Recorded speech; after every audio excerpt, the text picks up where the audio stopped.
Hi, and welcome to this live reading from The Billionaire Slave by Stacy-Deanne, and this is presented by Itsy Bitsy Book Bits. Chapter 1, June 1864, Collingsworth, South Carolina. Giggling, Penny crouched in the cornfield, smothered by stalks that reached the blazing sun. "You think I can't find you?" Rose Conrad's high-pitched squeal cut through the air. "Where are you, girl? Come on out, Penny. I'll skin your hide." Penny just grinned because Rose would never do such a thing.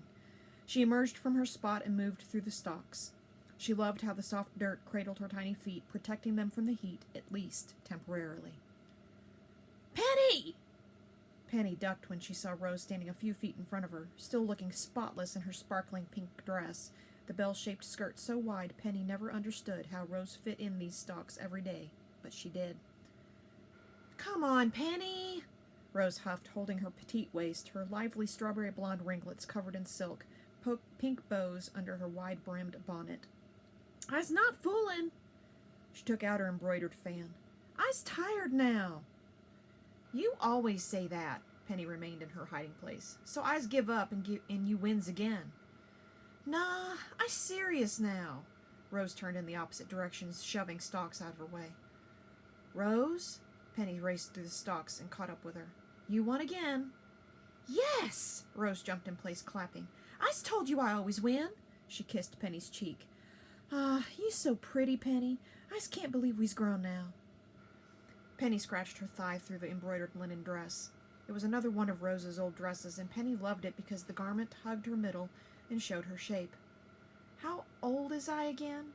She followed Rose out of the cornfield. "I's keep forgetting." "We's 20, girl." Rose pushed Doc's ringlets, jiggling. "You gotta remember this stuff now, Penny. Part of being grown up." "I don't want to grow up." Penny emerged from the stalks. "'Cause we can't do this no more. Play and stuff." Rose swung around with her pointy nose stuck in the air. "Who says we can't? You can do what we wants, Penny. I's told you, you and I's gonna be together forever." Penny smiled. "And nothing's gonna change that."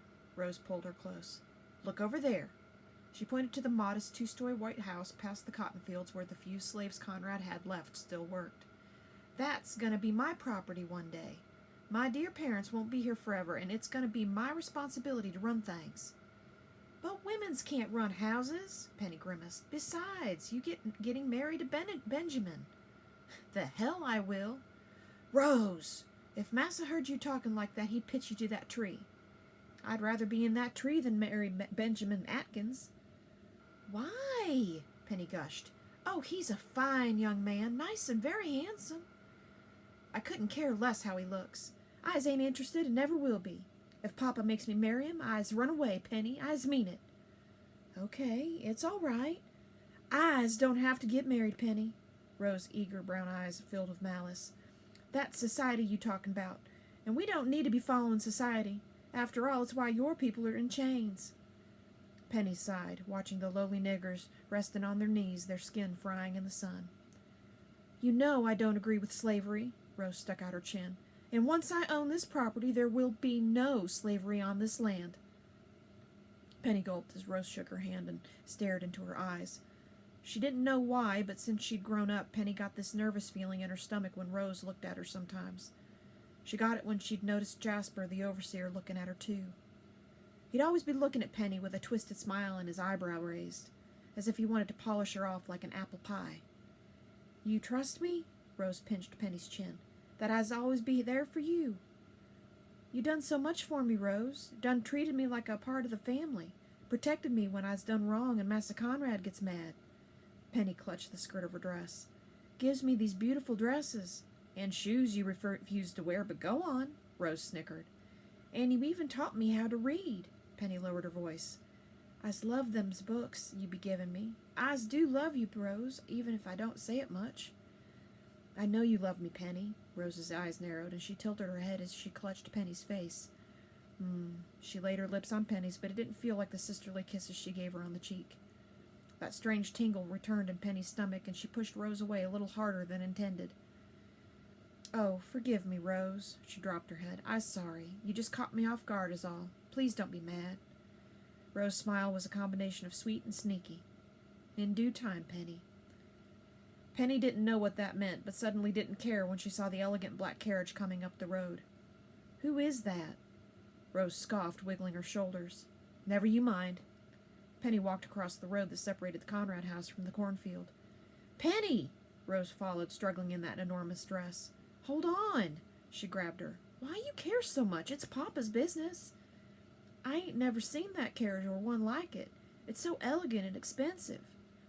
The slave who drove that carriage wore a waistcoat and trousers that looked grander than anything Massa Conrad owned.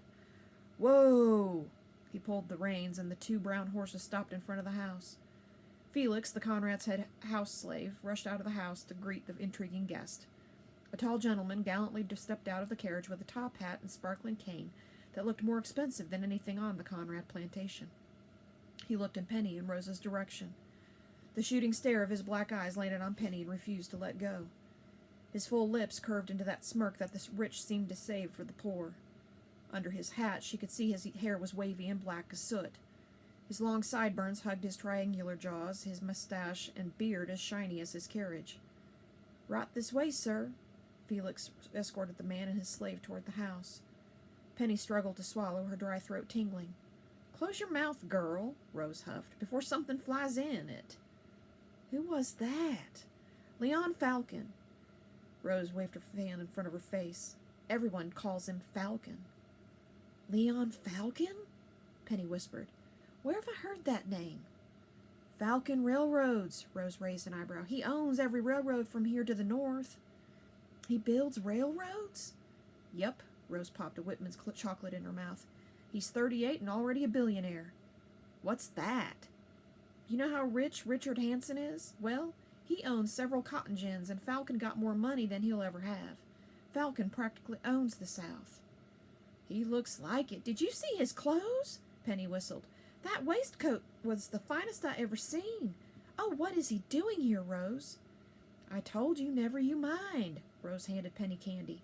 He's talking to Papa. Penny ate the smooth chocolate, and as she thought of Mr. Falcon again, that tingling feeling returned, this time gushing through her privates and making her nips hard as rocks.